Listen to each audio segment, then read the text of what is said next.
Hello YouTube. Those of you who've been watching my videos lately know that I've been putting out a series of videos talking about the basics of the craft, or Witchcraft 101. So this video is going to go under that category, but I feel this video is for everyone. It's for beginners, people who are just starting off into the craft, and it's sort of a reminder for those of you who've been practicing paganism and witchcraft or any earth-based religion for a while. I think that it can add as a reminder or a refresher of things that you already know. So this video is for everyone, and all of the people here who watch my videos here on YouTube. This video is for you guys. The book that I'm going to be reading from is the Scott Cunningham book, Living Wicca. This is a very good book for those of you who are starting off in the craft. As I said before, I don't necessarily agree with everything that Scott Cunningham says. I do have a healthy respect for the man. I tend to be more of a traditional witch, but for those of you who are just starting out, I do recommend his books, and this book in particular, and his other book, Wicca, A Guide for the Solitary Practitioner. I believe that's the name of it. I would definitely recommend you going out and getting that book also. Alright, so those of you who want to follow me in this video, I'm going to be reading from page 145, and the chapter I'm going to be reading from is called The Nature of Our Way. Now I'm going to be skipping over it. I'm just going to be reading some of the more relevant points that Scott Cunningham talks about in this video. So I'm not going to be reading everything, so those of you who want the whole thing, that everything he talks about, check out the book, Living Wicca. Very good book. Okay, now one of the first things he talks about is, let me read this here, as often as possible, hold the rites in forest. So any rites or rituals that you have, hold them outdoors. He has here by the seashore, on designated mountaintops, or near tranquil lakes. In other words, let nature be your backdrop. If you can perform a ritual outside in a wooded area, like say a park where you can have privacy, that's great.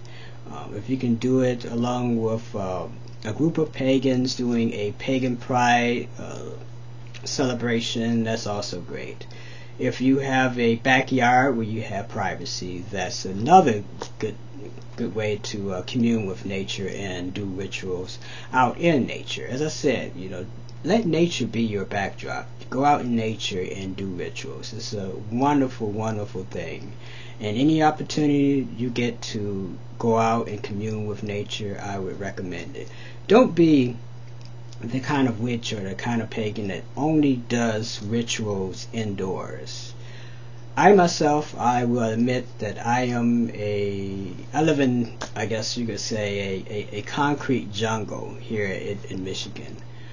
But there still, here in Michigan, there's a lot of wooded areas, there's a lot of places out in nature where there's a lot of opportunities to do rituals. So I've done a lot of rituals outside, and whenever I have the opportunity, I will go out in nature and do a ritual. So if you can, if it's possible, I would say, I totally agree with what he's talking about here.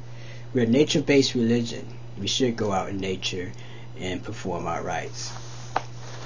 The other thing he talks about here under the nature of our way is seek out wisdom in books, rare manuscripts, and encrypted poems. So if you actually look up here, right up there, you can see part of my library. I have a pretty big library. It's not in this room, it's in my other room. But I collect books. I collect lots and lots of books on witchcraft, the occult, philosophy. That's my thing. I collect those books. I collect movies, rare occult movies. Those of you who go to my website know that I have a movies section on my website of movies and documentaries that I recommend you guys checking out. So every witch, every magician, everyone who calls themselves an occultist, I think, should have a library of some sorts, books, videos, or information about the craft, information about people who've practiced the craft before you. I think that's very, very important to have a library. So that's his second point. And also he has here, I'm not going to read this, I'm just going to kind of paraphrase what he has here. Books can give you a certain amount of information, but you learn a lot from being out in nature. As I said before, try to do rituals out in nature, but also just being out in nature and meditating on your surroundings, meditate on the wildlife, and the things that you see around you, the trees. There's trees that's been around for thousands of years. I don't know if there's any here in Michigan that's been around for that amount of time, but there are some forests out there that have trees that's been around for 1,000 years, and that's pretty impressive. To have a tree that's been around for that long, and to cut that down, I think that is definitely a crime against nature. So forests are sacred to us. Nature, as I said before in a lot of my other videos, God is another name for nature. At least for me it is. So it's very important that we understand that. And last thing I want to read here is Scott Cunningham has here, honor all things, for we are of the bird, the fish, the bee. Destroy not life, save it and preserve your own. Destroy not life, save it to preserve your own. In other words, if you screw up nature, if you disrespect nature, it's gonna come back and get you. I said this in a couple of my other videos. When you watch the movie Godzilla, that's the ancient dragon coming back and punishing people who are working against nature.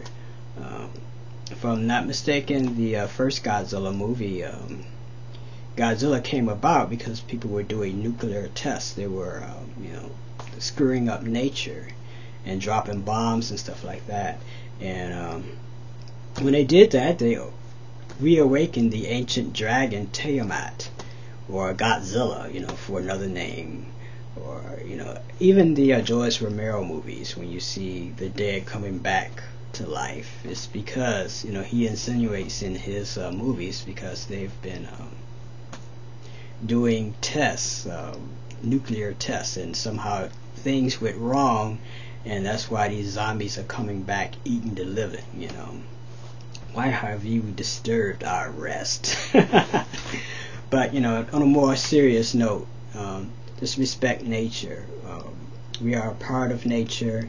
We see nature as being something that is sacred, and that is part of being a part of a earth-based religion. So this video is for you guys, just a reminder to respect nature, those of you who've been practicing the craft for a while, and for those of you who are new to the craft, know that this is a religion that's centered around nature. We respect nature. We see nature as being something divine. Okay, until next time, love is the law, and as always, peace.